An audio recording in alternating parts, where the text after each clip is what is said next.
بسم اللہ الرحمن الرحیم. السلام علیکم 10th class. I hope you all are well. بیٹا جیسا کہ آپ کو معلوم ہے ہم درس سابع بے پڑھ رہے ہیں. اس کا بقیہ حصہ آج ہم پڑھیں گے. وَإِن اور اگر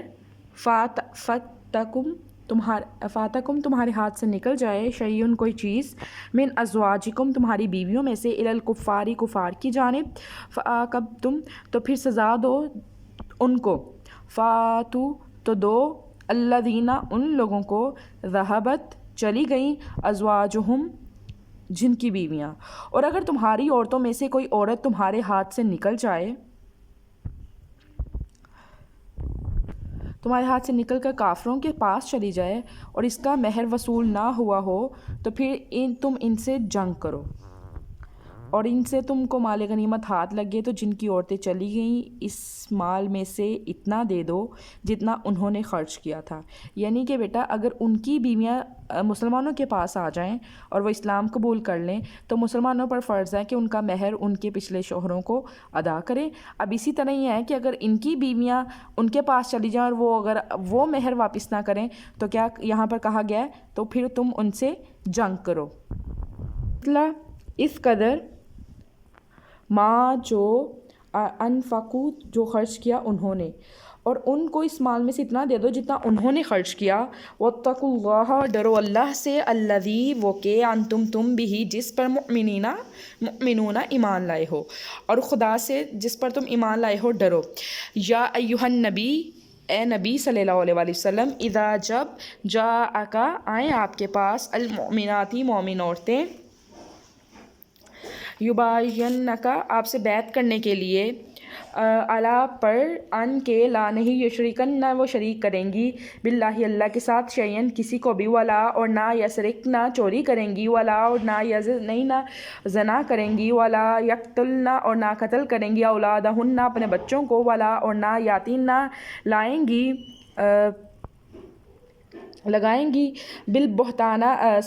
بہتان یفترینہ اور انہوں نے باندھا ہوا اس کو بینہ درمیان ایدیہن اپنے ہاتھوں کے اور ارجلہن اپنے پاؤں کے. ٹھیک ہے اے پیغمبر جب تمہارے پاس مومن عورتیں اس بات پر بیعت کرنے کو آئیں کہ خدا کے ساتھ نہ تو وہ شرک کریں گی.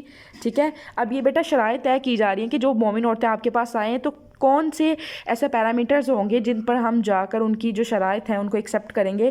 تو پہلے اگر وہ ان باتوں کا اقرار کر لیتی ہیں تو وہ کیا ہو جائیں گی ان کی شرائط قابل قبول ہوں گی. پہلی بات کون سی ہے کہ وہ خدا کے ساتھ شرک نہیں کریں گی. دوسری ہے کہ وہ چوری نہیں کریں گی.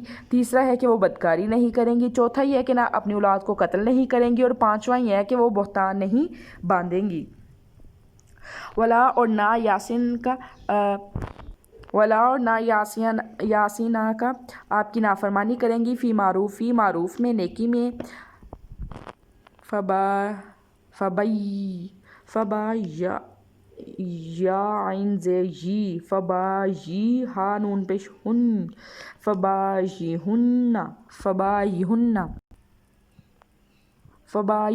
تو بیعت کر لیں ان سے.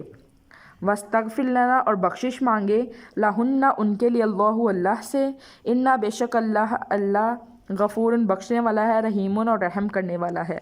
ٹھیک ہے اور نہ نیک کاموں میں تمہاری نافرمانی کریں گی تو ان سے بیعت لے لو. ان کے لیے خدا سے بخشش مانگو بے شک خدا بخشنے والا اور نہایت مہربان ہے.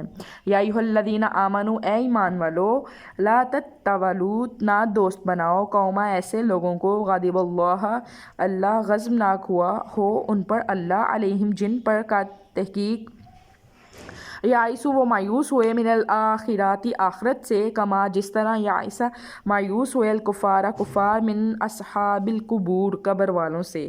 تو مومنوں ان لوگوں سے جن پر خدا غصے ہوا ہے دوستی نہ کرو کیونکہ جس طرح کافروں کو مردوں کے جی اٹھنے کی امید نہیں اس طرح ان لوگوں کو بھی آخرت کے آنے کی امید نہیں ہے. ٹھیک ہے بیٹا آئی ہوپ آپ کو اس کی سمجھ آ گئی ہوگی. نیکسٹ لیکچر میں ہم اس کی ایکسرسائز کریں گے. یہ 4 سوالات ہیں. Take care. اللہ حافظ.